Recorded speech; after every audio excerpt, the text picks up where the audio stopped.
Friends, welcome back to my channel Earth Mom Dehradun. मैं हूं ज्योति और वेलकम है आप सभी का मेरे चैनल में। अगर आप चैनल में नए जुड़े हैं तो चैनल को सब्सक्राइब जरूर करना, वीडियो पसंद आएगी तो लाइक भी करना, कमेंट सेक्शन में कमेंट करके ज़रूर बताना कि आप लोगों को मेरा रिएक्शन वीडियो कैसा लगा। चलिए इसी के साथ आज का रिएक्शन वीडियो शुरू करते हैं। जस्ट अभी सपना का वीडियो मैंने देखा और सपना की वीडियो में हालांकि ऐसा कुछ भी नहीं था, लेकिन अगर गौर करें तो टाइटल में सब कुछ था। पिछले दिनों में इस बात की बहुत ज़्यादा हाइप हुई, कुछ लोग दिल से बहुत खुश भी हुए जैसे ही ये पता चली कि कुछ गुड न्यूज़ मिलने वाली है। जैसे ही ये थोड़ा सा आइडिया लगा कि हो सकता है सपना की जो इतने दिनों में जो ये ज़िंदगी उथल पुथल मची है, ये ज़िंदगी वापस से ट्रैक पे आने वाली है, सब लोग कहीं ना कहीं खुश हो गए थे। जैसे ही सपना ने अपना व्लॉग पे ये टाइटल डाला कि मुझे मथुरा जाना पड़ रहा है कुछ ज़रूरी काम से, जिस दिन ये टाइटल सपना का आया कहीं ना कहीं मेरा दिल भी बहुत ज़्यादा खुश था कि शायद जो चीज़ें सुनने में आ रही हैं चीज़ें वैसी ही हो रही हैं और फाइनली इस लड़की की ज़िंदगी में भी थोड़ी सी आशा की किरण आ गई। इस बात से हम लोग काफ़ी दिल से खुश थे और मैं जानती हूँ कि मैं ही नहीं, वो तमाम लोग जो सपना को प्यार करते हैं, वो तमाम यूट्यूब फैमिली जो सपना को प्यार करती है, वो सब भी खुश थे।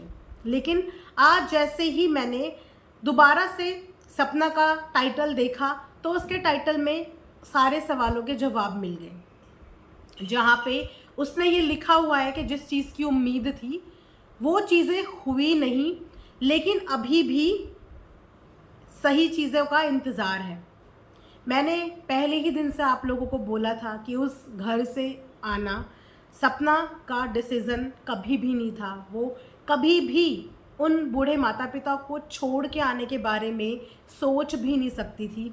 आज भी वो वीडियोस आपको सपना के चैनल पे मिल जाएंगी जिन वीडियो में वो इस चीज़ का दावा करती थी। आज भी वो रील कई बार मेरी आंखों के सामने आ जाती है, जिस वक्त पे फार्म हाउस में सपना आंटी के साथ गई थी और आंटी वहाँ पे रो रही थी और सपना आंटी के आंसू पोंछ रही थी। उनको गले से लगा के बैठी हुई थी उस पेड़ के नीचे, अपने दुपट्टे से उनके आंसू पोंछ रही थी, लेकिन अपनी आँख से एक आंसू उसने गिरने नहीं दिया। क्यों? क्योंकि अगर वो भी टूट जाती तो उन बूढ़े माता पिता को कोई संभाल नहीं पाता। वो वीडियो कई बार मेरी आंखों के सामने वो रील आती है और मैं बार बार यही सोचती हूँ कि इस लड़की ने किस चीज़ में कमी रखी। अपने हर बार आंसू रोक के उन बूढ़े माता पिता को खुश करने की कई बार व्लॉग में कोशिश करी। जब आंटी हंसना भूल गई थी उस वक्त पे वो उन्हें हंसाने की कोशिश करती थी।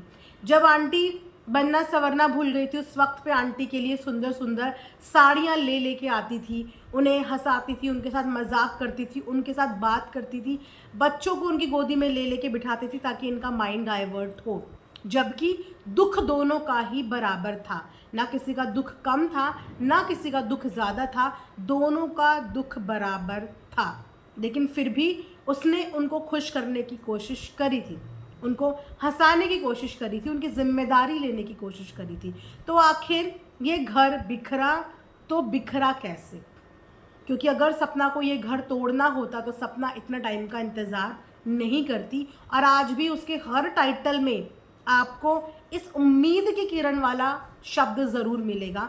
उसकी हर वीडियो में वो अभी भी ये विश करती है कि चीज़ें कभी तो सही होंगी, चीज़ें कभी तो ठीक होंगी। तो दोबारा से सपना को धोखा मिल गया है, दोबारा से उसके साथ गलत हो गया है। तो आखिर ये गलत उसके साथ करवा कौन रहा है और क्यों उसके साथ सही करवाने के लिए कोई भी फ्रंट फुट पे नहीं आ रहा है? मैं बोलती हूँ कि तुम अगर अंकल आंटी को अपना बोलते हो, सपना को अपना बोलते हो, तो क्यों इस घर को जोड़ने की कोई भी कोशिश नहीं कर रहा है? ऐसा क्या हुआ कि जिस गुड न्यूज़ के लिए अंकल आंटी पिछले 5-6 दिन से शिवपुरी से निकले हुए हैं और अब हमें ये भी पता है कि वो शिवपुरी से निकले भी, वो मथुरा आए भी और वो कहाँ गए? इसका मतलब ये है कि वो अंशु के घर पे गए, उन लोगों से मिले। क्योंकि मैं कल जेठानी जी की लाइव भी देख रही थी, सपना की जेठानी जी की लाइव में उन्होंने काफ़ी सारी बातें हमें बताई हैं, जो बातें काफ़ी हैं ये जानने के लिए कि क्या बैकफुट पे चीज़ें हो रही हैं, आखिर क्या चीज़ें हो रही हैं, क्या ये ड्रामा हो रहा है और इस ड्रामे में कौन कौन लोग इन्वॉल्व हैं। सपना को गलत मानते, लेकिन क्या इस घर की सारी बहुएं गलत हैं? क्या इस घर की सारी बहुओं के साथ सेम चीज़ नहीं हो रही है? दोनों ही बहुओं की बेटियां, और आज दोनों ही बहुएं, एक अपने हक के लिए लड़ रही है और एक अपना हक छोड़ के चली गई है। दूसरे के घर की बेटी को लाने से पहले उस बेटी की जिम्मेदारी भी हमारी हो जाती है कि इस बेटी को तिनके बराबर भी हम लोग दुख ना दें। आज दोनों ही घर की बेटियां तो लेके आए, लेकिन उन दोनों ही बहुओं के सर पर छत इन लोगों ने छीनने की पूरी प्लान करी है। एक अपने छत के लिए लड़ के वहाँ बैठी है और एक अपने सर का छत दे चुकी है। तो ऐसा कैसे हो सकता है कि एक ही परिवार की, एक ही खानदान की दो बहुएं इस पोजीशन पे आज आई हुई हैं? इसका मतलब कहीं ना कहीं ये प्रॉब्लमेटिक फैमिली तो है ना, कहीं ना कहीं कुछ तो गड़बड़ है ना। जिस गड़बड़ में मैं ये बोलूँ कि रिश्तेदार इन्वॉल्व हैं या लोग इन्वॉल्व हैं या खुद इन लोगों का नेचर ऐसा है कि ये बेटियों को सच में नमूना ही समझते हैं। क्योंकि ये नमूना वर्ड मैंने पहली बार सपना के मुंह से ही सुना था, जब उसने बताया था कि इस फैमिली में बेटियों को नमूना मात्र समझा जाता है। तो क्या क्योंकि दोनों की बेटियां हैं इसीलिए उन लोगों को कोई हक नहीं है आगे की ज़िंदगी खुशी से जीने का? फिलहाल ये न्यूज़ जो अभी 4-5 दिन पहले एक खुशी की किरण लेके आई थी, ये फेल हो चुकी है। क्योंकि ये लोग गए लेकिन सपना से ये लोग नहीं मिले।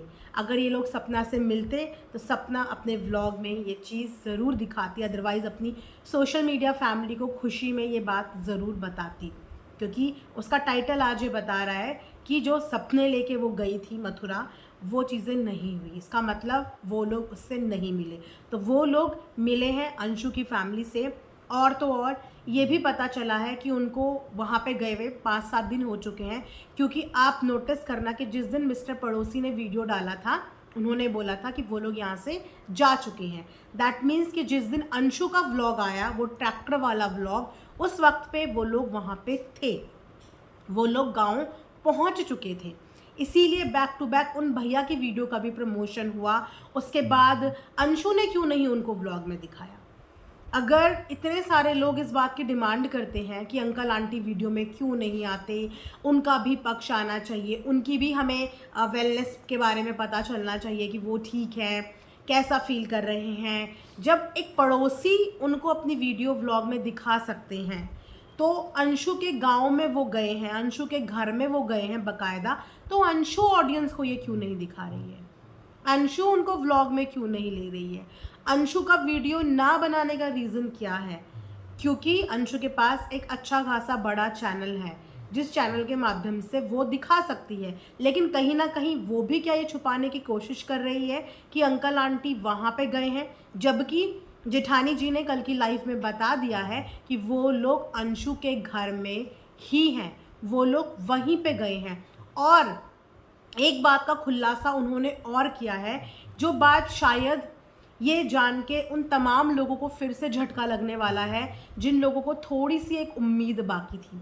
मैंने जैसे ही ये वर्ड कल लाइव में सुने, मुझे खुद भी बहुत बुरा और बहुत बड़ा झटका लगा कि एक इंसान बूढ़े माँ बाप को देखते हुए, अपने स्वाभिमान को देखते हुए, अपना हक, अपना सब कुछ छोड़ के वहाँ से चुपचाप शांति से आ गया। थोड़ा बहुत उसके दिल में था भी कि मैं लड़ लूँ, मैं अपनी वो चीज़ तो ले लूँ, कम से कम जो चीज़ मैंने खरीदी है। लेकिन फिर जो प्रेशर उसके ऊपर आया सोशल मीडिया का, उसने वो भी उनको दे दिया, वो फाइट भी वहीं की वहीं ख़त्म कर दी। लेकिन कल जब मुझे ये बात पता चली कि पीछे ही पीछे सपना को नोटिस देने का प्लान हो रहा है और बहुत जल्दी सपना के पास कोर्ट का नोटिस भी जाने वाला है, और वो नोटिस इस बात का है कि सपना को प्रॉपर्टी से बेदखल करने का प्लान करा जा रहा है, उसको प्रॉपर्टी से बिल्कुल हटाने का प्लान किया जा रहा है। अब मुझे बताइए कि अब ये बात पता चलने के बाद आप लोगों की क्या प्रतिक्रिया होगी? उन मासूम बच्चों के लिए क्या आप लोगों की प्रतिक्रिया होगी? क्योंकि कुछ लोग यही कह रहे थे कि सपना को प्रॉब्लम ही क्या है, क्योंकि कहीं ना कहीं मन ही मन वो ये चीज़ जानती है कि इन फ्यूचर उसका ही सब कुछ होने वाला है। नहीं, ये इतनी सुलझी हुई फैमिली नहीं है। मैं ये बोलूँ कि अंकल आंटी फिर भी सुलझे हुए होंगे, लेकिन जिस फैमिली का वो हिस्सा है ना, उस फैमिली में एक से बढ़कर एक पॉलिटिक्स वाले एक से बढ़कर एक मैनिपुलेटिंग लोग भरे हुए हैं, जो उनका घर शायद कभी बसने ही नहीं देंगे, जो उनका घर कभी शायद एक होने ही नहीं देंगे। क्योंकि मुझे अब ऐसा लगता है कि ये घर तोड़ने का भी ना अच्छा खासा प्लान बना के इस घर को तोड़ा गया है, क्योंकि सपना उस घर से हिलना नहीं चाहती थी। वो चाहे लड़ती, चाहे वो जैसा बोलते, 1 साल तक पेरेंट्स से बात करने को मना किया, उसने उस हाल में भी एडजस्ट किया। कई बार बाहर वालों के चक्कर में घर पे लड़ाई भी हुई, उनकी मम्मी का इंसल्ट भी हुआ, फिर भी उसने बर्दाश्त किया। उसने अपनी वीडियो में अपनी मम्मी को ही बोला कि आप यहाँ आना छोड़ दो, आप यहाँ मत आओ, अगर आपको यहाँ पे इज्जत नहीं मिलती तो आप यहाँ नहीं आओगे, मुझे जब मिलना होगा मैं आपसे आऊँगी। तो ससुराल में वो टिकी हुई थी, लेकिन सबसे ज़्यादा जो खल रहा था वो शायद यही खल रहा था कि ये ससुराल में टिक के कैसे बैठी हुई है। तो सबसे पहले उसी को ससुराल से बाहर निकालने का प्लान किया गया। मेरा दिल अभी भी इस बात के लिए कहीं ना कहीं नहीं मानता कि वो प्लान सिर्फ अंकल आंटी ने किया होगा। वो जिस समय ये सब चीज़ें उनकी ज़िंदगी में चल रही थी ना, एक नाजुक पल का फ़ायदा उठा के इनके परिवार को ख़राब किया गया है, बिगाड़ा गया है। मैं पूछना चाहूँगी कि क्यों छुपाया जा रहा है, जबकि पड़ोसी बता चुके हैं, वहाँ से जेठानी जी की वीडियो से हमें पता चल गया कि वो कहाँ पर हैं, तो उनको व्लॉग में दिखाया क्यों नहीं जा रहा है?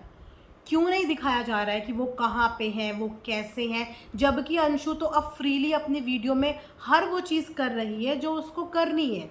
उसका जिसको मर्ज़ी मन आ रहा है वो उसको लाइक कर रही है, उसका जिसका मर्ज़ी मन आ रहा है वो उसको फॉलो कर रही है, अनफॉलो भी कर रही है, प्रमोट भी कर रही है, फैमिली के साथ वीडियो भी बना रही है, जिसमें हमने उसको जज करना छोड़ दिया कि भैया उसकी तो फैमिली है। बेटी और बहू में फ़र्क होता ही है। बेटी बेटी ही होती है और बहू बहू ही होती है। बेटी की हज़ारों गलतियां माफ़, लेकिन बहू की एक गलती भी माफ़ नहीं होती है। लेकिन वहाँ पे जब हर चीज़ हो रही है, अभी ये भी मुझे पता चला कि थोड़े दिन पहले जब ब्लॉक अनब्लॉक वाला सिलसिला हुआ था, फॉलो अनफॉलो वाला बेसिकली, तो दोनों ने एक दूसरे को अनफॉलो किया था, सपना ने और अंशु ने। उसके बाद सपना ने अपनी लाइव में एक मैसेज ये कन्वे कर दिया ऑडियंस को कि हमारे बीच में सब कुछ ठीक है, ताकि ना तो नेगेटिविटी अंशु को मिले ना ही सपना को मिले। ऑडियंस के दिमाग में ये रहे कि हाँ, बैक कैमरा इनके बीच में सब चीज़ें सही हैं। एक शांति वाला पीसफुल मैसेज दे दिया था। लेकिन सपना की बात की लाज ही नहीं रखी, सपना की बात की कोई वैल्यू ही नहीं रखी, क्योंकि सपना ने तो ये मैसेज दे दिया था ताकि बोलने वालों के मुंह दोनों के लिए बंद हो जाए। लेकिन फॉलो करने के बाद, दोबारा से फॉलो करने के बाद कल में वापस से अंशु ने सपना को अनफॉलो कर दिया है। मतलब ये गेम क्या चल रहा है? मुझे तो ये फॉलो अनफॉलो का गेम ही समझ में नहीं आ रहा है। पहले सेम गेम सपना के साथ उनकी दोस्त ने खेला कि उसको अनफॉलो कर दिया, लेकिन सपना ने अनफॉलो नहीं किया। 3 दिन के बाद उन्होंने सपना को ब्लॉक कर दिया, क्योंकि ब्लॉक करने की एक ट्रिक होती है, जैसे कि मैं पहले भी बताई हूँ, कि जब सामने वाला आपको अनफॉलो नहीं कर रहा होता और ऑडियंस ने यही नोटिस किया कि एक साइड से अनफॉलो हो रहा है लेकिन दूसरी बंदी ने नहीं किया है, तो सामने वाले को ब्लॉक कर दो। ना तो वो उनकी लिस्ट में दिखेगा, ना ही वो उनकी लिस्ट में दिखेगा, और दुनिया को ये मैसेज चला जाएगा कि दोनों ने ही एक दूसरे को वापस से अनफॉलो कर दिया है। तो जैसे ही ये दोस्त ने किया, उसके बाद 1-2 दिन के बाद अंशु की तरफ से उनकी दोस्त की रील को लाइक मिलता है। लाइक मिलने के साथ साथ क्या होता है कि अब जो वापस से एक दूसरे को फॉलो करने लगे थे, सपना और अंशु, वापस से अनफॉलो हो गया है। तो ये गेम, ये चीज़ें मुझे बिल्कुल समझ में नहीं आ रही है कि आखिर ये पॉलिटिक्स खेलने की कोशिश करी क्यों जा रही है, आखिर चीज़ें छुपाई क्यों जा रही है, क्यों चीज़ें ट्रांसपेरेंट तरीके से ऑडियंस के सामने रखी नहीं जा रही है, कौन सा गेम चल रहा है। अब मुझे आप ये बताइए कि चलिए, जो पहले सपना के लिए नेगेटिव कमेंट्स लाइक हुए थे, उन कमेंट्स को ये बोल दिया गया था कि ये हैक हुआ है, अलाना फलाना इस लोकेशन से लॉक्ड इन हुआ है, मैं ऐसा क्यों करूँगी, मैं तो भाभी के इतने ज़्यादा करीब रही हूँ, मैंने भाभी का स्ट्रगल देखा है, मैं जानती हूँ कि भाभी की यही सोर्स ऑफ इनकम है, तो मैं भाभी की ये चीज़ें क्यों ख़राब करूँगी। बहुत अच्छे से जानती है, और जिस दिन ने वीडियो बनाया बहुत समझदारी वाला वीडियो था, सब ने बोला कि वाह, समझदारी हो तो अंशु के जैसे, समझदारी हो तो अंशु से, और सीखनी चाहिए तो सपना को अंशु से समझदारी सीखनी चाहिए कि उसने इतनी समझदारी से बोला कि भाभी का ये रोज़ी रोटी है, मैं ऐसी क्यों हरकत करूँगी जिससे भाभी की सोर्स ऑफ इनकम खराब हो या भाभी को डिफेम हो। इतना ध्यान था अंशु को उस वक्त पे, है ना। लेकिन उस समय पे भी ये बोला गया कि गुजरात से लॉगिन हुई है, तब तक हमें नहीं पता था कि सपना गुजरात गई हुई है। जैसे ही 4-5 दिन बाद सपना का गुजरात का वीडियो आता है, तब सपना को वापस से डिफेमेशन मिलती है कि गुजरात तो सपना गई थी। चलिए, वहाँ से अंशु ने साफ मना कर दिया कि मैंने वो लाइक नहीं किया था। अब XYZ आज तक भी वो एक मिस्ट्री है कि वो अंशु ने लाइक नहीं करा, वो सपना ने नहीं करा, तो फिर वो करा तो करा किसने। चलो, वो कोई आया अदृश्य शक्ति, वो करके चली गई, हम रात गई बात गई, हम उस बात को भूल गए। लेकिन अब जो ये सपना की दोस्त की रील लाइक हुई, इसको लाइक करने के लिए कौन आया? क्या इसको भी किसी अदृश्य शक्ति ने आके लाइक किया? एक तरफ ये भी बोला जाता है कि मैं भाभी की परिस्थितियों को समझती हूँ, मैं ये भी समझती हूँ कि भाभी की यहाँ से रोज़ी रोटी है, मैं ये भी समझती हूँ कि भाभी के पास एक ही सोर्स ऑफ इनकम है, बहुत अच्छे से समझती है। लेकिन उसके बाद भी जब यहाँ पे सपना की उसकी दोस्त के साथ इतनी हाई लेवल की कंट्रोवर्सी हो गई कि भाभी की इज्जत मान सम्मान पे तक बात आ गई। एक औरत इन्हीं की भाभी को, इनकी माँ समान भाभी को कर्म कांडी बोलती है कि फ्लैट में क्या होता था ये सब चीज़ें बोलती है, और वहाँ पे अपनी भाभी को माँ समझने वाली, अपनी भाभी की हर हाल में साथ देने वाली इतनी समझदार लड़की को कैसे ये समझदारी नहीं आई कि हम एक ऐसी इंसान की रील को लाइक कर रहे हैं जो हमारी माँ समान, हमारी भाभी माँ के लिए उनके चरित्र पे इस तरीके के दाग लगाने की कोशिश कर रहा है। क्या आप में से कोई ये चीज़ें कर सकता है? अगर आप किसी इंसान को दिल से प्यार करते हैं तो क्या आप उसके खिलाफ, उसके चरित्र के खिलाफ उठने वाली उंगली को सपोर्ट करेंगे या फिर वो उंगली आप तोड़ देंगे? मुझे इस बात का जवाब ज़रूर देना। सो मैं इस समय पे बहुत ज़्यादा कंफ्यूज हूँ कि सपना मथुरा गई भी, जाने के बाद वो आ भी गई वापस आने के बाद उसने ये भी लिखा कि जो चीज़ें सोची थी वो हुई नहीं। दैट मीन्स कि उसको लेने के लिए, उसको बुलाने के लिए कोई आया ही नहीं, उसको घर ले जाने के लिए किसी ने बात ही नहीं छेड़ी। अब वो लोग जहाँ गए हैं वो जेठानी जी ने बता दिया, तो वो जहाँ गए हैं वहाँ का वीडियो क्यों नहीं आ रहा है? उनको छुपाने की कोशिश क्यों करी जा रही है? जब दूसरा बंदा दिखा सकता है तो आप उनको व्लॉग में क्यों नहीं दिखा रहे हो? ऑडियंस को क्यों नहीं बता रहे हो कि वो 5-7 दिन से आप लोगों के घर में हैं? तो वो अपने रिश्तेदारों के यहाँ पे जा सकते हैं, तो वो अपनी बहू से, अपनी पोतियों से मिलने के लिए क्यों नहीं गए? उनके पास क्यों नहीं गए? उनसे बात करने क्यों नहीं गए? अगर अंशु घर वापस आ सकती है, अंशु को वापस लाया जा सकता है, तो उन दोनों पोतियों को, उस बहू को वापस क्यों नहीं लाया जा सकता? उनको क्यों नहीं उस घर में वापस लाया जा सकता? उनकी गलतियां क्यों माफ़ नहीं करी जा सकती? कहाँ है, मैं बोलूँगी, वो रिश्तेदार? कहाँ है वो इतना बड़ा परिवार जो 2 लोगों को जोड़ नहीं पा रहा है? मैं बोलूँ कि जब 2 लोगों के बीच में झगड़े होते हैं तो वहाँ पे काम आता है परिवार, सलाह मशवरा कराने में, चीज़ों को जोड़ने में, वहाँ पे परिवार काम आता है। लेकिन यहाँ पे परिवार मुझे लगता है कि जोड़ने से ज़्यादा तोड़ने में बिलीव करता है, और कहीं ना कहीं वो लोग अंदर से खुद भी चाहते हैं कि ये फैमिली एक ना हो, और इसीलिए शायद सपना को बेदखल करने का प्लान किया जा रहा है। सब वहाँ पे बैठ के गांव में 5-7 दिन से क्या यही प्लानिंग कर रहे हैं कि सपना को बेदखल करा जाए, और बहुत जल्दी सपना के पास कोर्ट के पेपर आने वाले हैं। जो औरत ऑलरेडी सब कुछ आप लोगों को दे ही चुकी है, तो अब ये कोर्ट के कागज, नोटिस, बेदखल, ये सब करने की ज़रूरत? जो इंसान सोशल मीडिया पे ऑलरेडी बोल चुका है, ये स्टेटमेंट उसका सोशल मीडिया पे रिकॉर्डेड है कि मुझे कुछ नहीं चाहिए, तो अब ये सब चीज़ें क्यों उसको और ज़्यादा परेशान किया जा रहा है? क्यों उसको और इस चीज़ का एहसास दिलाया जा रहा है कि तुम तो चाय में पड़ी हुई एक मक्खी हो, कि तुम्हें निकाल के हमने अब पूरी तरीके से फेंक दिया है?